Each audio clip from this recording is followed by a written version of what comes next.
नमस्कार. सगळ्यांचे अगदी मनापासून आभार. योगाचार्य श्री रामकृष्ण ठवकर हे दादा म्हणजे मला दिलेला एक प्लॅटफॉर्म आहे.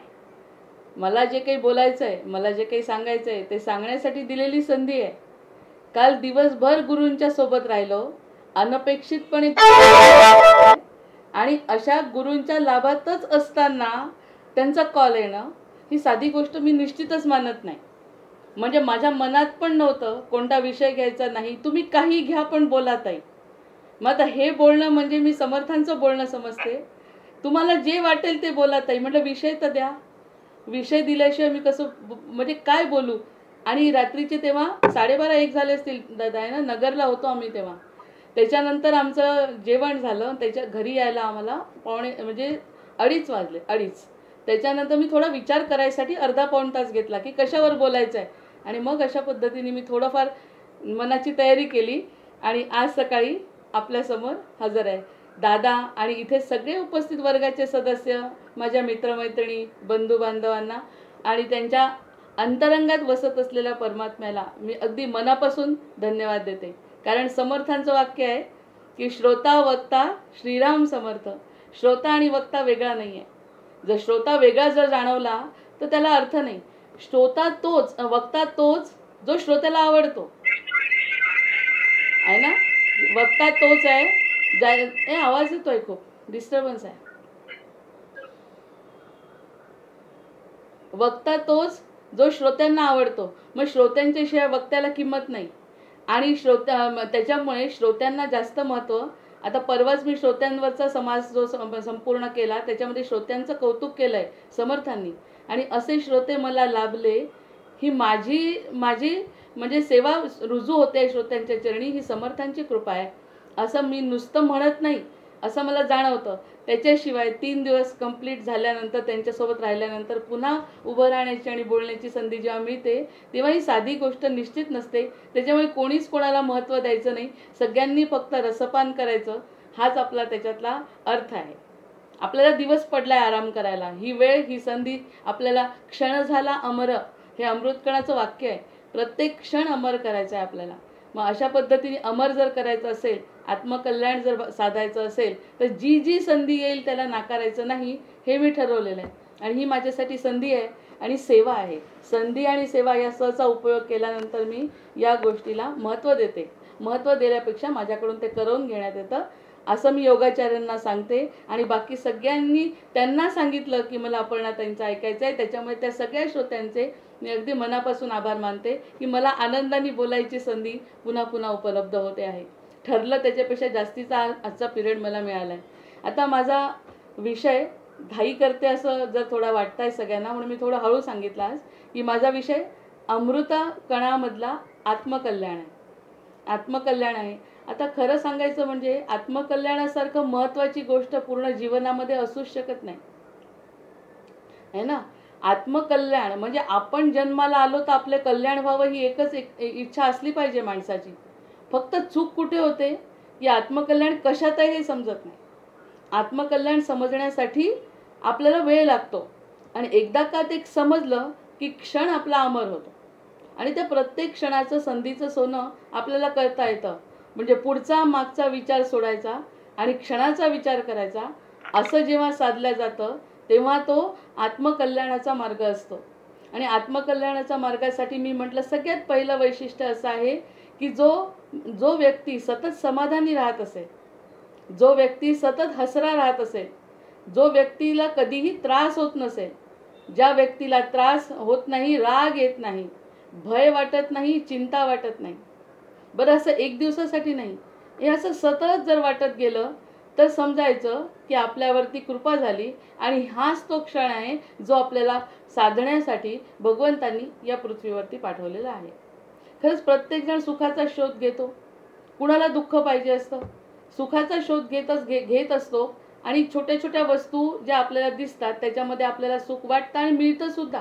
माझी एक स्वप्नीपरी नावाची जी कविता आहे ना, ती एखाद्या दिवशी मी ऐकवून दाखवेन. फक्त त्याच्यामध्ये 3 अवस्था आपल्या जीवनाच्या सांगितल्या आहेत की ज्या ठिकाणी स्वप्नपरीचंच रूप आपल्याला दिसतं की लहान बाल्यामध्ये अवस्थेमध्ये काय होतं, तारुण्यात काय होतं आणि वृद्धापकाळात. पण हे जनरल स्टेटमेंट्स आहेत तिन्ही. पण जर भगवंताची कृपा झाली कोणत्याही क्षणी, तर या अवस्थांना महत्त्व नाही. लहान असो मोठा असो, मोठ्यापेक्षा लहानाला महत्त्व येतं, लहानापेक्षा मोठ्याला महत्त्व येतं, याला काही अर्थ उरत नाही. मग ही कविता समजून, हे विषय समजून घेणे फक्त ज्ञान आहे. पण भक्ती म्हणजे अशी आहे की या सगळ्याचा अनुभव घेणे. मग अमृतकण म्हणजे आपल्याला द्यायचे पण आहे आणि घ्यायचे पण आहे. मग अशा पद्धतीने आपण ग्रंथ वाचा, पुस्तक वाचा, शब्द वाचा किंवा कोणाच्या भावना वाचा. काहीही जे वाचून आपल्याला समाधान जर मिळत असेल तर ते अध्यात्म आत्मकल्याणाचं आहे हे निश्चित. इकडे तिकडे मन भरकटू न देता आहे त्या ठिकाणी जर ती गोष्ट स्थिर होत असेल तर त्याला आपण आत्मकल्याणाचा मार्ग निश्चित मानायला पाहिजे.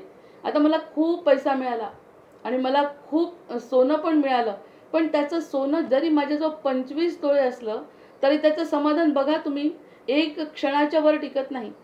कारण 25 तोळे सोनं मिळालं, हातात घेतलं, त्याचा मला आनंद झाला, पण तो आनंद दुसऱ्या क्षणी निघून जातो. कारण त्याची माणसाला सवय होते की हे आपलं आहे आणि एकदा का आपलं झालं की त्याची महती संपते, त्याची किंमत संपते.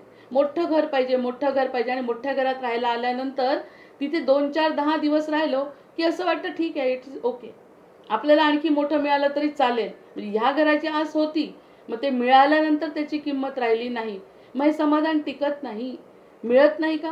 मिळतं, मिळत असताना मिळतं, पण ते टिकत नाही. हा एक महत्त्वाचा मार्ग आहे. आणि जर एखादी गोष्ट टिकत असेल मग त्याच्यासाठी आपलं हास्य, आपली चिंतामुक्ती, आपली निर्भीडता, आपण कशाला घाबरत नसू आणि आपला स्वतःवरती विश्वास वाढत असेल की मी जे करते ती माझ्या आतल्या भगवंताला खूप आवडत आहे, असं जेव्हा वाटलं, हे अमृतकण आहे. मग याच्यासाठी ग्रंथ हातात असला तरी चालेल. मी ग्रंथाच्या साह्याने 3 दिवस बोलली कारण की आपल्याला सांगितलं होतं की या विषयावर आपण बोलू. पण आता ग्रंथ साथीला नाही तरी सुद्धा ही गोष्ट, कोणतीही गोष्ट सोडायला तयार आहे. कोणतीही गोष्ट सुटली पाहिजे, फक्त संधी साधायची आहे आपल्याला. मग ह्या अशा पद्धतीने आपण जर विचार केला तर दुःख रहे दूर जब सुख की हो साधना. हिंदी शब्द पाहिजेत आपल्याला, म्हणून मी ही मेन टॅगलाईन घेतली आजची की दुःख रहे दूर जब सुख की हो साधना. साधना म्हणजे काय? साधना म्हणजे आपण त्या गोष्टीच्या मागे लागलं पाहिजे. साधना करणे म्हणजे मागे लागणे. आपण कशाच्या मागे लागतो? आपण दुःखाच्या मागे लागतो. मग दुःखाच्या मागे लागतो तर दुःखच सापडणार आहे. कारण कोळसा जितका खोदू तितका काळाच निघणार आहे. जितकं खाली आपण खोदत जाऊ तितकी जमीनच लागणार आहे. पण थोडं वर येऊन वरवर जायचा प्रयत्न केला तर आकाशाकडे जेव्हा आपण जाऊ तेव्हा आपण हलकं होऊन जाऊ. कारण आपल्याला शोधायचं काही शिल्लक राहत नाही. आपल्याला जमिनीत जेव्हा खाली खाली जातो शोधायचं आहे, मला याच्यात सोनं शोधायचं आहे, मला याच्यात हिरे शोधायचे आहेत, मला याच्यात पाणी शोधायचं आहे, मला काहीतरी शोधायचं. सप्त पाताळापर्यंत शोधत गेली तरी काही ना काही सापडायचं आहे आपल्याला. पण जर वर जायचा प्रयत्न केला जमिनीवर उभं राहिलो तर स्थिर झालो, विवेकांनी स्थिर झालो. आणि खाली जायचंच नाही. आता मला सोनं नको, मला हिरे नको, मला पाणी नको, मला पाहिजे आहे काहीतरी वेगळं. मी जेव्हा वर विचार केला तर वर जे विचारांची धारा सुरू होते त्याला साधना म्हणतात. खाली जातो तो प्रवाह आहे. प्रत्येकच दुःखाच्या मागे धावतोय. माझं हे दुःख आहे, माझं ते दुःख आहे, माझं ते दुःख आहे. त्यांचं दुःख ऐकून बरं वाटतंय, आपलं दुःख सांगून चांगलं वाटतंय, पण मिळतंय काय? ना तो आपल्यात बदल करत, ना आपण त्यांच्यात बदल करत. मग ही दुःखाची साधना आहे. माझं दुःख सांगणं म्हणजे ही दुःखाची साधना आहे. साधना करतोय आपण दुःखाची. ये माझ्याकडे. असं होईल का? पुढे जाऊन मला हा रोग होईल का? आणि पुढे जाऊन मी मरेन का? पुढे जाऊन माझं नाव राहील का? ही सगळी दुःखाची साधना आहे. आपल्याला काय घेणं देणं आहे त्याच्याशी? आपल्याला घेणं देणं आहे नाही या दुःखाशी. मग दुःखाशी संग जर सोडला नाही तर आनंद कसा मिळेल? दुःखाचा संग सोडणं आवश्यक आहे. जेव्हा आपण ही भावना काढून टाकू, एखाद्या व्यक्तीवर अतिशय निरतिशय प्रेम असतं आपलं, मुलावर, आपल्या आणखी एखाद्या सद्गुरूंवर सुद्धा प्रेम असतं आपलं. मग ही जी प्रेमाची भावना वृद्धिंगत होते केव्हाही पण. कारण की हे प्रेम कधी कमी होणारं नाही आहे. भले ते वस्तूवर राहतं मग त्याचं दुःख होतं, पण सद्गुरूंवर जर केलेलं प्रेम आहे त्याचं दुःख होत नाही.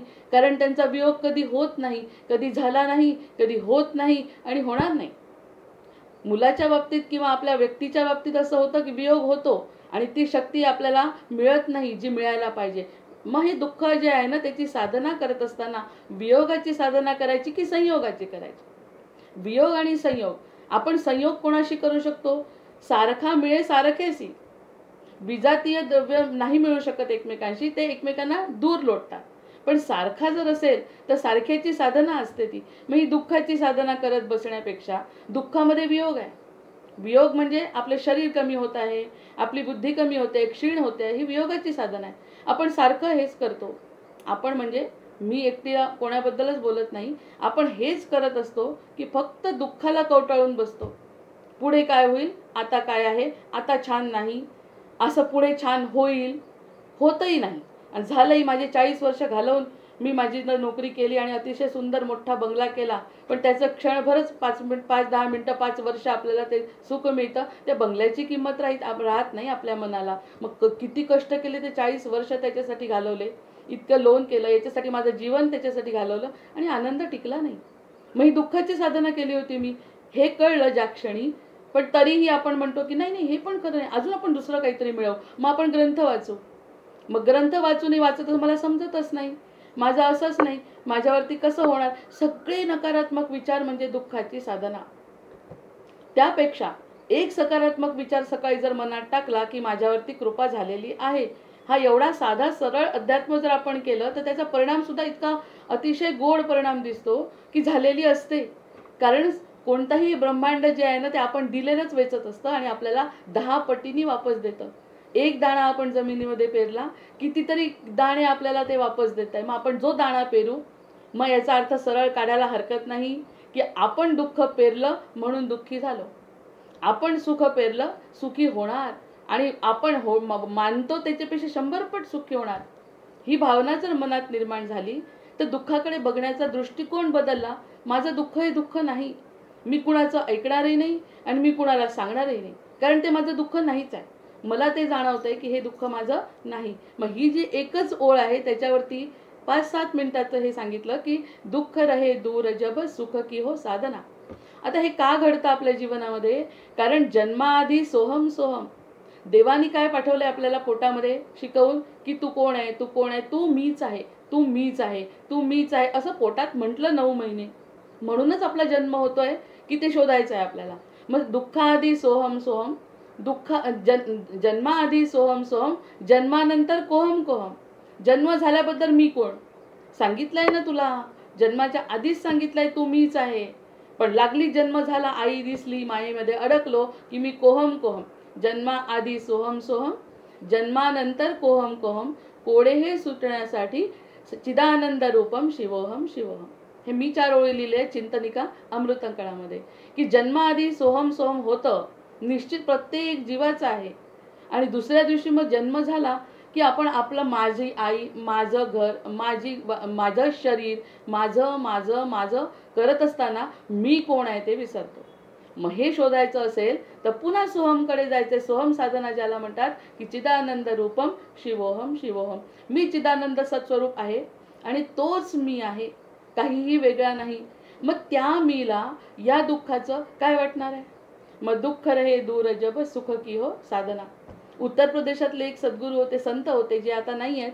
त्यांनी हे वाक्य म्हणजे म्हटलं होतं एका प्रवचनामध्ये, ते मला इतकं आवडलं. साधनाला मी इन्व्हर्टेड कॉमर्स करून माझ्या वहीमध्ये लिहून ठेवलं की यांनी साधना. म्हटलं खरंच आहे, आपण ही साधना आता करायला पाहिजे. सुखाची, सतत सुखाचा विचार, सतत कृतज्ञता, सतत जे मिळालंय त्याच्याबद्दल क्षणाचा आनंद घेणे. आज आपल्याला पुढे काय करायचंय, मी एका माझ्या याच्यामध्ये लिहिलंय की पुढे काय याचा शोध घेणं थांबवलं पाहिजे.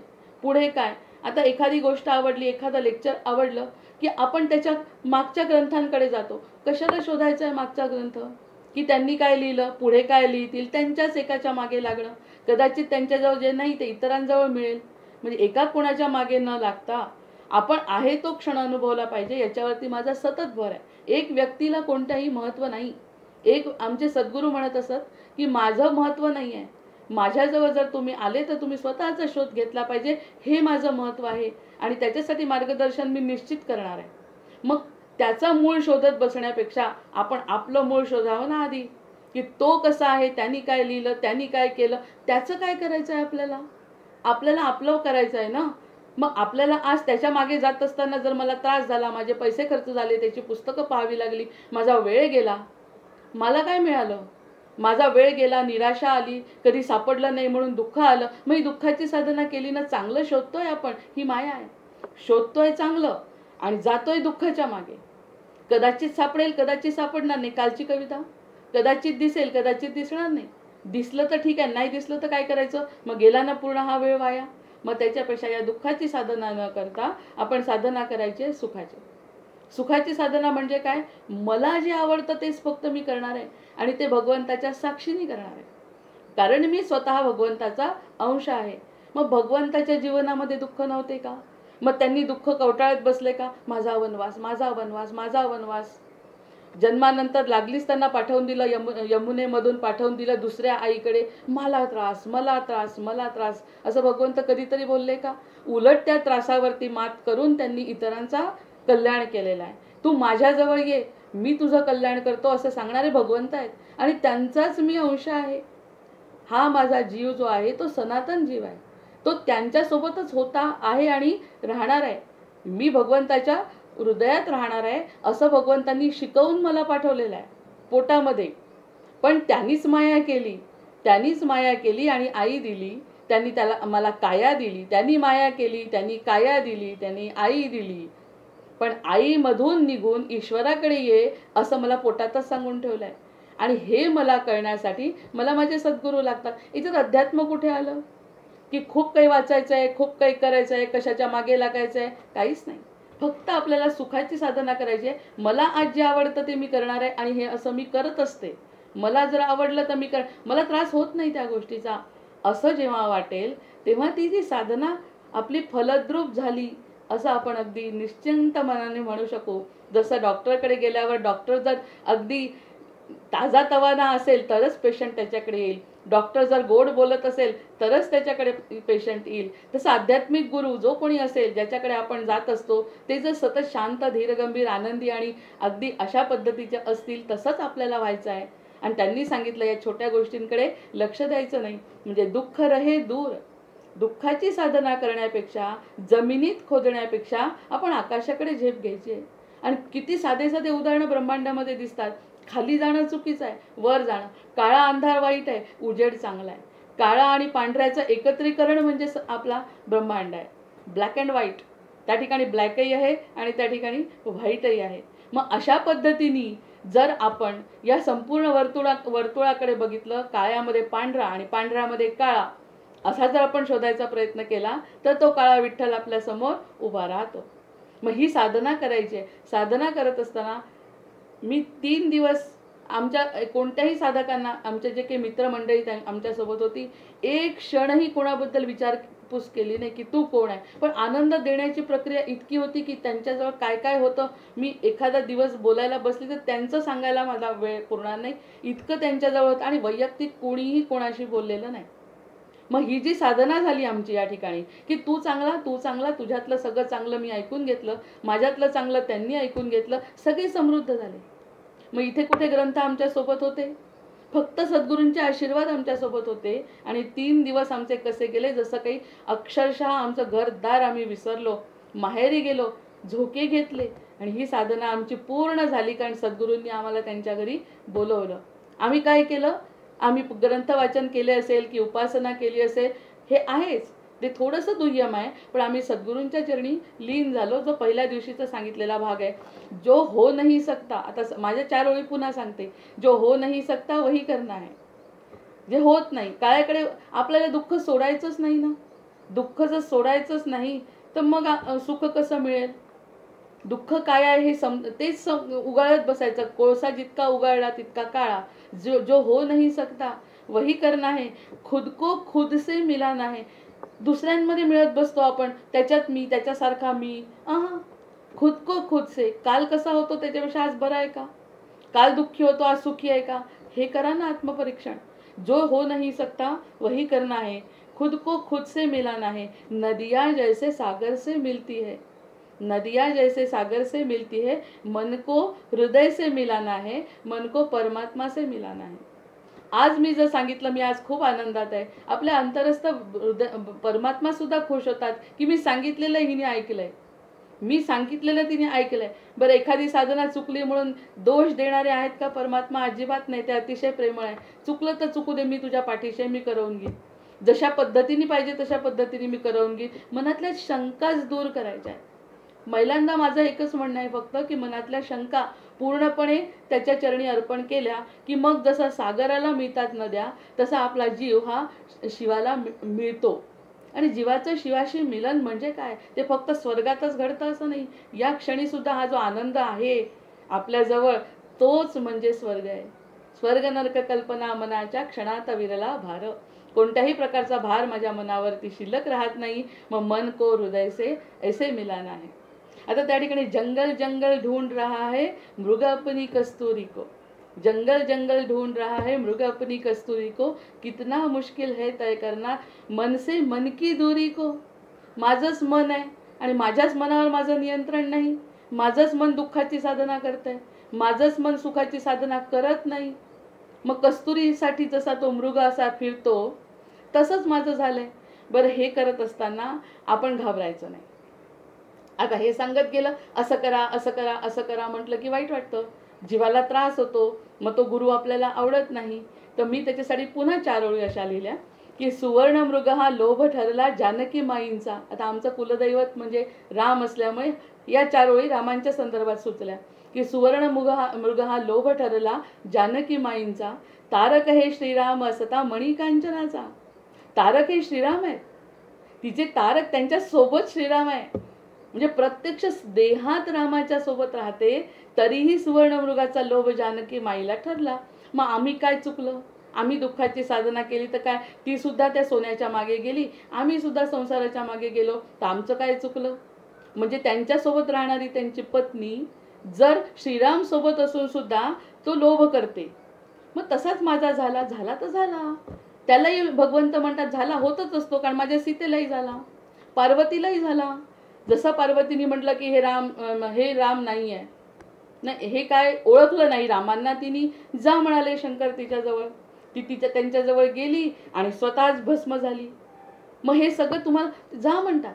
मायेचं वैशिष्ट्य हे आहे की तुम्ही ते सगळं करा जे तुम्हाला करावं वाटतंय. जर समाधान, मग तिथून बाहेर तर निघा, समाधान नाही मिळालं तर हे तर आपण करू शकतो. पुन्हा समाधान नाही मिळालं तर दुसऱ्या असमाधानात फिरायचं. मग ते सुवर्णमृग हा लोभ ठरला जानकी माईंचा. तारक हे श्रीराम असता मणिकांचनाचा. मणीचा आणि कांचनाचा म्हणजे सुवर्णाचा त्यांना मोह झाला. कोणाला? जानकीला. आता खरं जानकीला मोह होणार आहे का हे मला सांगायचं आहे पुढे. जानकीला मोह होणार आहे का?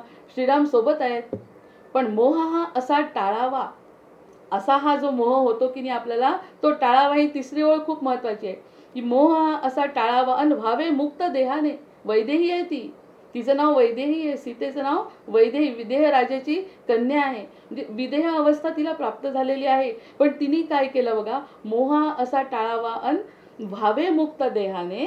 नाटक केवळ कल्याणाचे केले वैदेहीने. हे कल्याण व्हायचं आहे जीवाचं म्हणून नाटक केलं. हे नाटक केलंय तिने. हे जीवाला जेव्हा वाटतं ना, अरे मी चुकलो.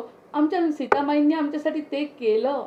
त्यांना माहिती होतं हे सुवर्ण खरं नाही, हा मृग खरा नाही, पुढे काय होणार आहे हे सगळं माहिती होतं. पण आमच्यासाठी, आमच्या कल्याणासाठी आमच्या वैदेहीने नाटक केलं आणि देहानी मुक्त व्हावं. मी जशी वैदेही आहे ना तसं तुम्ही वैदेही व्हावं आणि श्रीरामचरणी समर्पित व्हावं असं तिने आपल्याला शिकवलं. सुवर्ण. आता ह्या ओळी मग तुम्हाला आता दुःख रहे दूर पासून सांगितलं की असं नका करू. चुकतं ना, आपलं चुकतं. कसं चुकतं हे रामांच्या जानकीने सांगितलंय आपल्याला की सुवर्णमृग हा लोभ ठरला जानकी माईंचा. तारक हे श्रीराम असता मणिकांचनाचा. मोह असा टाळावा अन व्हावे मुक्त देहाने. नाटक केवळ कल्याणाचे केले वैदेहीने. तिने नाटक केलं आपल्यासाठी की असं लोक माझे जे मुलं आहेत ना त्यांना मी शिकवून पाठवलं तरी ते असे मोहाला बळी पडतात. जसा तो रावण मला काय ओळखायला आला नाही. रावण जो यती वेशामध्ये आला तो काय मी ओळखला नाही का? पण मला ते करणं भाग होतं, कारण की रामांचा वनवास पूर्ण व्हायचा होता, लोकांचं कल्याण मला करायचं होतं. मी वैदेही, विदेह राजाची राजकन्या, आणि मला स्वतःला कोणता राज्य सिंहासन मिळालंय? मी तर वनवासातच आहे. मग तरी सुद्धा या वनवासी वृत्तीमध्ये सोबत श्रीराम असताना सुद्धा मला मोह झाला नाही. मला असं जाणवलं आता की हा असा नाटक केवळ कल्याणाचे केले वैदेहीने. हे ऐकून तरी तुम्हाला वाटेल की हे सगळं खोटं आहे, मृगजळ आहे. जर मी मृगाच्या मागे लागली, लक्ष्मणा धाव असं राम म्हणतायत, लक्ष्मण धावतायत आणि आपल्या सीतामाईंना रावण उचलून नेतोय. मग इतकं घडतं ना, दुःखाची साधना केली तर असं घडतं. मग असं घडलं तर मग मग तुमचं कसं होईल बरं? मला पण अग्निपरीक्षा द्यावी लागली ना. मग तशी तुम्हाला द्यायला खरंच कलियुगामध्ये काही आहे का? असा राम आहे का? असं नाही. तुमचं कल्याण तुम्ही करून घ्यायचं आहे. अंतरात जो परमात्मा वसलेला आहे, कणाकणात जो परमात्मा वसलेला आहे, तोच इतका स्वतः सोबत असताना तुम्हाला कशाला या मणिकंचनाचा मोह करायचा आहे? याचा अर्थ मणिकंचन वाईट नाही. आमच्या सद्गुरूंच्याकडे ते इतकी सुबत्ता आता प्रत्येक सद्गुरूंकडे आहे की ते आम्हाला आयतं खायला देतात लेकींसारखं. सुबत्ता असावी, पण विदेह राजकन्येसारखी असावी. वैदेही आहे, पटकन एका क्षणामध्ये नवऱ्याच्या जेथे राघव तेथे सीता. मला पायाला काटे टोचले तरी चालतील, पण मला वैभव नको. वडिलांचं वैभव, सासऱ्यांचं वैभव, राजकन्या, दोन्हीकडे राजाची सून आणि राजकन्या अशी ती मुलगी रामांच्या मागे वल्कल लागून जाते आणि तिथे नाटक करते. तिला हे नाटक करायची काय गरज? कारण तिचं आमच्यावरती प्रेम आहे. ती आमची माऊली आहे. त्यांचेच ते अद्वैत जो संवाद आहे, ते दोघं जे अद्वैत आहेत त्यांचेच आम्ही मुलं आहे. आता कोणी रामाला मानेल, कोणी विष्णूला मानेल, कोणी कृष्णाला मानेल, तर हे सगळ्या गोष्टी वैयक्तिक. पण तो जो मोठा कण आहे, जो दैवत्व आहे, त्या देवत्वाचा आपण कण आहे. मग दुःखामध्ये जर रमलो, मग तिने म्हटलं वनवासच झाला, मला किती त्रास, तर ती आपल्यासाठी कल्याण करू शकली असती का? मग ह्या सगळ्या गोष्टी करत असताना आपल्याला ह्या सगळ्या गोष्टींचा विचार करावा लागेल. आता 3 ओळी चिंतनिकेच्या, की दुःखात घाबरणे ही आराध्यावर अविश्वास आहे. आपण दुःखात घाबरतो ना जेव्हा, तेव्हा हा आपल्या आराध्यांवरती अविश्वास आहे, म्हणजे स्वतःवरती विश्वास आहे. याचा दुसरा अर्थ असा आहे, दुःखात घाबरतो म्हणजे मला खूप त्रास आहे, माझा स्वतःवरती विश्वास आहे, म्हणजेच आराध्यांवरती अविश्वास आहे. आणि सुखात जर अहंकार असेल तर हा आराध्याचा अपमान आहे. दुःखात घाबरलो तर आराध्यावरती अविश्वास आहे. सुखाचा जर अहंकार केला तर हा आराध्याचा अपमान आहे. पण कशातही समाधानी आणि स्थिर आणि कृतज्ञ जर राहिलो तर ही आराध्याची कृपा आहे. 3 गोष्टी अतिशय महत्त्वाच्या आहे, की दुःखात घाबरलो तरी चूक आहे, मला सुख मिळालं, आता मला सगळा आनंद मिळाला, आणि हा अहंकार जर मी केला तर माझ्या आराध्याचा हा अपमान आहे. आणि या दोन्ही गोष्टी मला काही फरक पडत नसेल तर ही आराध्याची कृपा आहे. म्हणजे सगळं आराध्याशी संबंधित जोडायचं. दुःखामध्ये जर मी दुःख करत बसली तर ती दुःखाची साधना होईल. दुःखामध्ये जर मी सुख मानलं तर ती दुःखाची साधना होईल. सुखाची साधना, दुःखाची साधना करायची का सुखाची साधना करायची, हे या क्षणी जर ठरवल्या गेलं तर तो क्षण अमर आहे. स्वर्ग नरक कल्पना मनाच्या क्षणात विरला भार. अशा पद्धतीने आपण या गोष्टीचा विचार करतो. मग आता याच्यावरती 4 ओळींची जी कविता आहे ती याच्याच आध्यात्मिकच असल्यामुळे, पचवून वेदनेचा दाह हा कठीण. आता वैदेहीला त्रास झाला, वैदेहीने नाटक केलं, मग मी माझ्या शब्दात ते मांडलं की पचवून वेदना कमी नाही आहे. जी जाळते, वेदनेचा त्रास होतो, दुःख कोणाचं कसंही असो, कुणाचा मुलगा नाही, कुणाला पैसा नाही, कुणाचा अपमान होतो सतत कर्णाचा जसा झाला तसा. मग कर्ण जर श्रीकृष्णाच्या बाजूने आला असता तर हा वेदनेचा दाह त्याचा कठीण नसता राहिला. पण त्यांनी ती वेदना घेऊन अश्वत्थाम्याची जशी भळभळ जखम वाहते, कृष्णाला जसं सोडलं तसे या गोष्टी घडतात. मग ही जी वेदना कर्णाची आहे, जी वेदना सगळ्यांची आहे, रामाची सुद्धा अवतारामध्ये वेदनाच आहे, कारण वनवास भोगावा लागला. पचवून वेदनेचा दाह हा कठीण. हा दाह आहे, हा अग्नी आहे, जो त्रास देतो निश्चितच. जसा वैदेहीने नाटक केलं तसं मला सुद्धा जाणवलं की सोपी गोष्ट नाही आहे. जे लोक आनंदी असतील त्यांची नक्कीच कुठेतरी साधना आहे, सुखाची साधना त्यांनी केलेली आहे, नाहीतर कोणाला त्रास नाही. पराधीन आहे जगती पुत्र मानवाचा, दोष ना कुणाचा. एकदा का जन्माला आलो तर रामापासून सगळ्यांना त्रास झाला. पचवून वेदनेचा दाह हा कठीण, मोती असा लुटावा पकडीत एक क्षण. हा जो मोती आहे ना, आनंदाच्या साधनेचा मोती जर पकडला गेला तर मग तो बाकी आपल्याला मोती असा लुटावा पकडीत एक क्षण. माझा क्षणावरती खूप विश्वास आहे. क्षण अमर झाला पाहिजे, कारण क्षण निसटून जातोय हातातून. कालचं शरीर आज नाही, कालची बुद्धी आज नाही, उद्या राहणार नाही. मग तो क्षण माझ्याजवळ पकडला गेला पाहिजे. मोती असा लुटावा पकडीत एक क्षण, सुसंधी सदा असोनी असणार जो कृतज्ञ. ज्याच्याजवळ ही संधी आहे, जो कृतज्ञ राहणार आहे, डावपेच कळती त्यास उरले तर तेच अज्ञ. त्यालाही डावपेच कळणार आहे. आपल्याला इकडचे डावपेच खूप कळतात. मी हिला फसवलं, मी त्याला फसवलं, मी हिच्याशी खोटं बोलली, मी तिच्याशी खोटं बोलली, कोणाला कळलं नाही, हा डावपेच करण्यापेक्षा हे भगवंताचे डावपेच ओळखले पाहिजे की जन्माआधी सोहम सोहम, जन्मानंतर कोहम कोहम. हा जो त्याचा डावपेच आहे मोठ्याचा, भगवंताचा डावपेच जर आपल्याला कळला तर मग सुसंधी सदा असोनी असणार जे कृतज्ञ. जे कृतज्ञ राहतील भगवंताशी ते त्यांना डावपेच कळतील, डावपेच कळतील त्यास उरले तेच अज्ञ. ज्यांना ते कळलं नाही ते अज्ञ आहे. म्हणजे अज्ञान आणि सज्ञान याच्यामध्ये एकच फरक आहे की मी फक्त कृतज्ञ आहे. याच्यावर पुन्हा 4 ओळी आता मला सुचल्या, मी थोड्या वेळाने लिहून टाकीन. खेळ हा असा ऊन सावलीचा. हा जो खेळ आहे ना, काळा पांढरा, सूर्यास्त सूर्योदय, हे सगळं विरोधाभासाचं जीवन आहे. विरोधाभासात दुःख आणि सुख, सुख आलं म्हणजे दुःख येतं, दुःख आलं म्हणजे सुख येतंच. मग हे सगळं माहिती असताना आपण स्थिर का नाही राहायचं? तर ते आहे समाधान किंवा आनंद, आनंद प्राप्ती. आपलं आत्मकल्याण कशात आहे? कल्याण सुखात आहे, पण आत्मकल्याण आनंदात आहे. सुखामध्ये आपलं कल्याण आहे. कल्याण म्हणजे मी जर सुखी असेल, मला पाहिजे तेवढा पैसा मिळाला, मला मुलं बाळ आहे, मी या जीवनामध्ये स्थिर आहे, ते माझं कल्याण आहे, नक्कीच कल्याण आहे, त्याला आम्ही अमान्य करत नाही. पण आत्मकल्याण नाही. आत्म्याला जी वेगळी तळमळ असते ना, ती तळमळ फक्त आपल्याला या अशा पद्धतीने त्यांचा खेळ डावपेच समजूनच कळू शकते. असा खेळ हा असा ऊन सावलीचा, दोन्ही असं ती मिथ्या हीच सत्य वाचा. दोन्ही मिथ्या आहे. या सगळ्या गोष्टी मिथ्या आहेत, खोटं आहे, सुखही खरं नाही, दुःखही खरं नाही. हे जे कळलं तर ही जी सत्यवाचा आहे ती सत्यवाचा, जसं वैदेहीने नाटक केलं तसं माझं लिखाण आहे की या ठिकाणी ही सत्य माना की सुख आणि दुःख. बरं, ह्याच्यातही सल्ला द्यायचा नाही आहे, कोणत्याही प्रकारचा सल्ला देण्याची माझी इच्छा पण नाही आणि प्रवृत्ती पण नाही. पण काहीतरी तर सांगावं लागेल, तेव्हा सत्य आणि असत्य काय ते कळेल. त्यामुळे असा संवाद होतो की असं करा करा असं म्हणत असताना अतिशय नम्र भावनेने सांगते की मला मोठेपणा नाही, जे जाणवलं आपल्याला आत्मकल्याण करून घ्यायचं आहे. त्याच्यामुळे ज्यांना आत्मकल्याण करायचं आहे त्यांनी याच मार्गाच्या शिवाय, सुखाची साधना केल्याशिवाय शॉर्टकट नाही. जन्म हा मिळाला संधी सुवर्णाची. हा जन्म मिळाला आहे, नरदेह मिळाला आहे, त्याची सुवर्णाची संधी आहे. आपल्याला सुवर्णाची संधी मिळाली आहे. संत कृपा होता नर नारायणाची. मग एकदा का संत कृपा झाली की नराचा नारायण होतो. अर्जुनामध्ये आणि दुर्योधनामध्ये फरक कोणता? की दुर्योधन फक्त याला शत्रू मानत होता आणि अर्जुन याला मित्र मानत होता. अर्जुन चुकला नाही का? किती वेळा चुकला?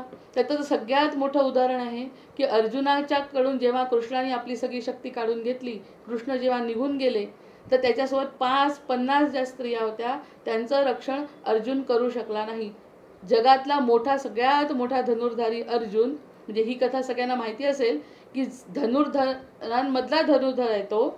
मग असा धनुर्धर 50 स्त्रियांची सुद्धा पाठराखण करू शकला नाही, कारण कृष्ण नव्हता सोबत, त्याच्या हातात शक्तीच राहिली नाही. मग हे पण सांगून दिलंय पुराणांमध्ये की जर कृष्ण सोबत असेल तर ते गोष्टी घडतात, नाही तर तुम्ही अर्जुन जरी असले तरी सुद्धा ती गोष्ट घडत नाही. मग जन्म हा मिळाला संधी सुवर्णाची. त्या 50 स्त्रिया इतक्या विव्हळत होत्या, कणत होत्या. अर्जुन धनुर्धारी सोबत होता पण त्याची विद्या कामाला आली नाही. मग आधी एवढं मोठं महाभारत घडलेलं आहे कृष्णाच्या सोबत, आणि 50 स्त्रियांची तो वाचवू शकला नाही, कारण त्याच्याजवळ हे अर्जुन प्रिय होता. पण कितपर्यंत? जोपर्यंत महाभारत घडलं आणि त्याला त्याच्या स्थानी नेऊन ठेवलं तोपर्यंत कृष्ण निघून गेले. हे चरित्र ह्याच्यासाठी वाचायचं आहे. ती कथा वाचण्यापेक्षा काय घडलं केव्हा ह्याला खूप महत्त्व आहे. बिटवीन द लाईन्स आपण वाचलं पाहिजे. जन्म हा असा मिळाला संधी सुवर्णाची, संत कृपा होता नर नारायणाची. आणि तो नराचा नारायण होतो जेव्हा आपल्याला सद्गुरू भेटतात. आणि सद्गुरू कुठे दुसरीकडे नसतात. मुख्य गोष्ट ही आहे की सद्गुरू आपल्या आतच असतात. ते आपल्याला आपण काय करायचं हे सांगत असतात. बरं, सतत आत्मकल्याणासाठी सद्गुरू सतत सांगत असतात. फक्त त्यांचं स्वतः ऐकलं पाहिजे, इतरांशी तुलना न करता. मग आपल्याला ते बरोबर चूक झाली तरी सांभाळतात आणि त्या चुकीतूनच पुन्हा दुसरी संधी देतात आणि ती संधी आपण पकडत जायची, तो क्षण आपण पकडत जायचा. हीच दिव्य ओढ पूर्णत्व जीवनाचे. आता आपल्याला पूर्णत्व पाहिजे आहे, वर्तुळ पूर्ण करायचं आहे, अर्धवट वर्तुळात नाही जायचं आहे निघून. आपल्याला जो अर्धवट जातो वर्तुळातून निघून, अर्धा भाग राहिला आणि आपण मरून गेलो, तर पुन्हा जन्म घेऊन पुन्हा पूर्ण वर्तुळ तयार होत आहे, पुन्हा त्याचे सुख आणि दुःख. त्याच्यापेक्षा याच वेळी आपण संपवून टाकू ना. याचं कारण वर्तुळामध्ये जन्म आहे, वर्तुळामध्ये अर्ध सुख आहे आणि अर्ध दुःख आहे. आता यावेळी आपण अर्ध दुःख आणि सुख भोगलंच नाही चांगल्या पद्धतीने, मग आपण पुन्हा जन्माला येतो. आणि पुन्हा जन्माला आलं की अर्ध राहिलेलं थोडंसं सोबत येतं आणि पुन्हा दोन वर्तुळ तयार होतं, ज्याच्यामध्ये पुन्हा वेगळे सुख आणि वेगळे दुःख. तेव्हाही नाही झालं तर पुन्हा जन्माला येतो. पुनरपि जननम पुनरपि मरणम पुनरपि जननी जठरे शयनम, असं करत राहतो. मग हे जर करत राहिलं तर मग पूर्णत्व कुठे आहे जीवनाचं? कुठेतरी तर थांबायला पाहिजे. जन्म हा मिळाला संधी सुवर्णाची, संत कृपा होता नरनारायणाची, हीच दिव्य ओढ पूर्णत्व जीवनाचे, कृतज्ञता मनी हे फळ गुरुकृपेचे. मनामध्ये जर कृतज्ञता निर्माण झाली तर हे गुरुकृपेचं फळ आहे, हे निश्चित मानायला हरकत नाही. कारण आपल्याला या ठिकाणी सायन्सची विद्यार्थिनी असली, इंग्लिशची विद्यार्थिनी असली, मराठीची विद्यार्थिनी असली, तरी शेवट आपल्याला पाहिजे काय आहे? पैसा पाहिजे का समाधान पाहिजे? या दोन गोष्टींमध्ये एक जर जीव अडकला नाही तरच मग आपण म्हणू शकतो की पूर्णत्व आहे जीवनाचं. कुठेतरी थांबायचं आहे, पूर्ण करायचं आहे जीवन आपल्याला. अशा प्रकारची मी पहिल्यांदा सुवर्णमृगाची सांगितली, नंतर दुःख रहे दूर सांगितलंय, नंतर जो हो नहीं सकता वही करना है, नदी को सागर से मिलना है, जंगल जंगल ढूंढ रहा है मृग अपनी कस्तुरी को, कितना मुश्किल है तय करना खुद से खुद की दूरी को. नंतर दुःखात घाबरलं तर काय होतं, सुखात जर आपण अहंकार केला तर काय होतं, आणि कशातही स्थिर राहिलो तर मग आपल्यावर आराध्याची कृपा असते. नंतर ही ही गोष्ट सांगितली पचवून वेदनेचा, वेदना नाही असं जीवनात कुणीच नाही.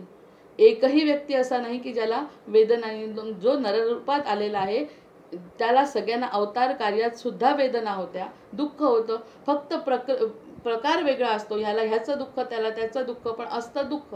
पण प्रत्येकाला ते दुःख टाळायचं हे बाकी निश्चित आहे.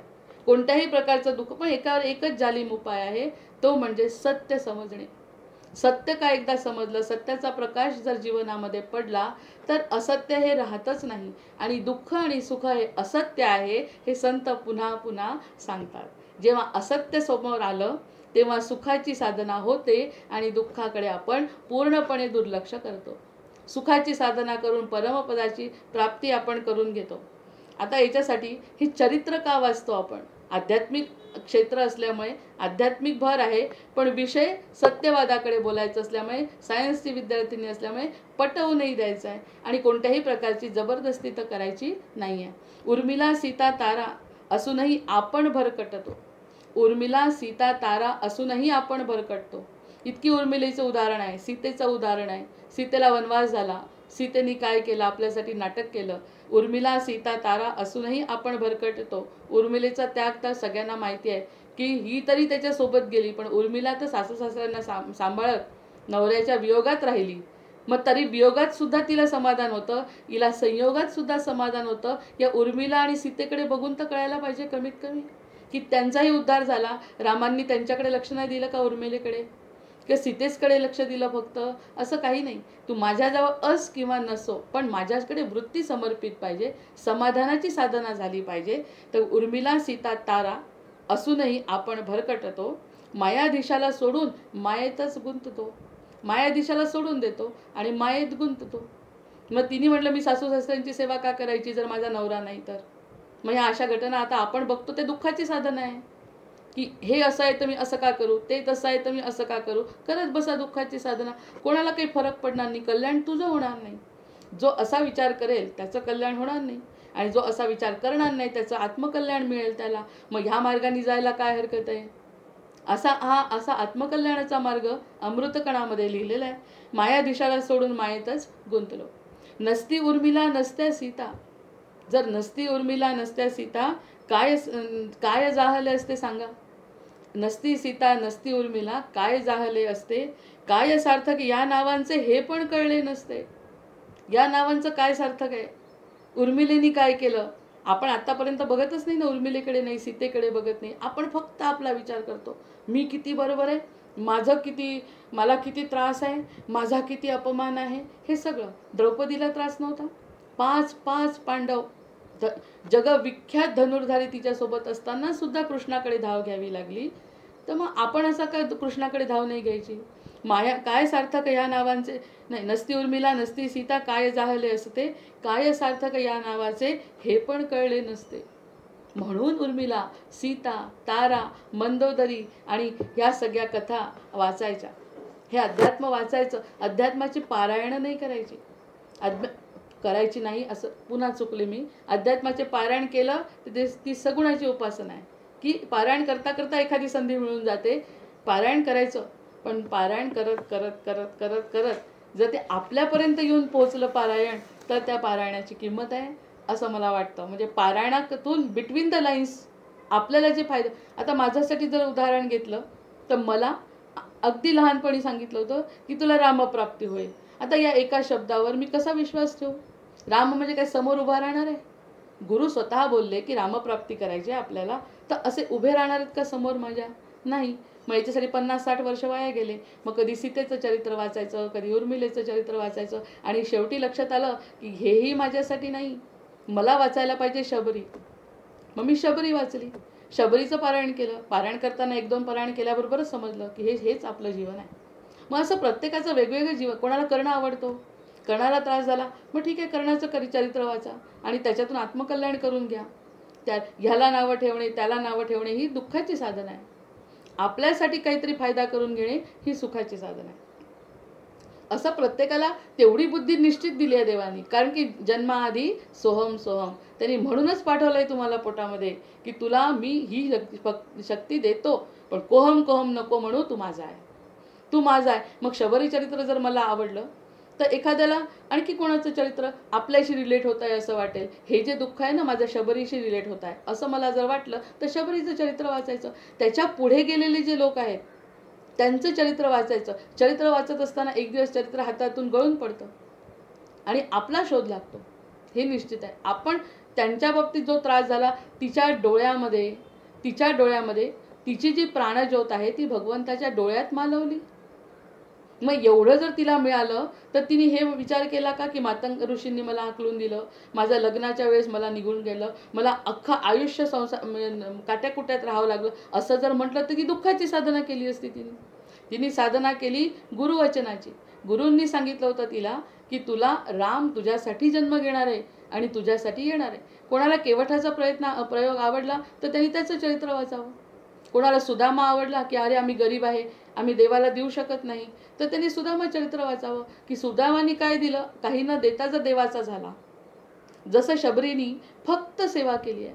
त्याची नवविधा भक्तीमध्ये सगळ्यात उच्च दर्जाची भक्ती म्हणजे शबरीची भक्ती आपण अजून वाचतो. मग असं साधना केली ना तिने सुखाची, भगवंताची साधना केली. कधी राम येतील, कधी राम येतील. आता तुम्ही कल्पना करा, मी ज्या गोष्टीची साधना करते आणि ती सुखाची आहे, आणि त्यावेळी जे सुखाचं निधान माझ्या समोर येऊन उभं राहिलं तर माझं काय झालं, माझ्या शरीराचं काय होईल? शरीरामध्ये उरलंच नव्हतं. तिने काय म्हटलं, एक कावळे तिला शरीराला फोडून खात होते. जेव्हा ती वयस्क झाली तर तिला उठता येत नव्हतं, तर तिला कावळ्यांनी टोचा मारायला सुरुवात केली. तरीही ती शबरी काय म्हणते की तुम्ही माझ्या शरीराला टोचा, सगळीकडे टोचा, माझं सगळं शरीर वाया गेलं तरी चालेल, कारण मला शरीराला महत्त्व नाही आहे, पण माझ्या डोळ्यांना बाकी धक्का नका लागू देऊ. माझ्या डोळ्यांना जर तुम्ही धक्का लावला तर जे राम मला बघायचे आहेत ना ते ह्या डोळ्यांना दिसणार नाहीत ना. हे जे राम मी बघायला माझी साधना चालली आहे, ती साधना माझी पूर्ण होणार नाही. म्हणून फक्त माझ्या डोळ्यांना तुम्ही काही करू नका, बाकी तुमचं माझं सगळं शरीर गेलं तरी चालेल. मग असं जेव्हा एखादी शबरी साधना करते सुखाची, तर राम प्रत्यक्ष समोर येत आहेत आणि राम आल्यानंतर तिची प्राणज्योत, शरीर तिथेच पडलंय, डोळ्यांमध्ये रामाच्या तिने प्राण सोडलाय. मग एक क्षण तिचा अमर झालाय, त्याच्यासाठी तिने सगळं आयुष्य घालवलं, सगळं आयुष्य. मग हे चरित्र का नाही सुखाची साधनेमध्ये वाचायचं? आपण दुःखाची साधना करत बसतो, तिचं असं तिचं तसं, तिला तितकं मला नाही. अरे माझ्याजवळ काय आहे ते बघायचं आहे ना. आधी माझ्याजवळ किती मोठा साठा आहे. जंगल जंगल ढूंढ रहा है मृगपति कस्तुरी को, कितना मुश्किल है तय करना खुद से खुद की दूरी को.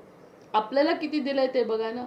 हे चांगले बोलतात, माझं जर उदाहरण दिलं, हे खूप छान बोलतात म्हणून त्यांच्यासारखा बोलायचा प्रयत्न केला तर माझी कस्तुरी उपयोगात नाही येणार. माझी कस्तुरी वेगळी, प्रत्येक मृगाजवळ कस्तुरी आहे. कोणाला गाणं म्हणता येतं, कोणाला काही करता येतं, आपल्याला भक्ती करता येते, आपल्या डोळ्यांमध्ये प्रेम पाणी उत्पन्न होतं एखाद्या गोष्टीसाठी, ती आपली साधना आहे सुखाची. मग ही सुखाची साधना करत करत जर आपण आपलं आयुष्य काढलं तर काय होईल? मग तो आनंदाचा कंद जो आहे, ज्याची मी साधना केली, तो का नाही येणार? कारण तो त्याच गोष्टीची वाट बघत असतो ज्यासाठी आपण जन्माला त्यांनी आपल्याला घातलंय.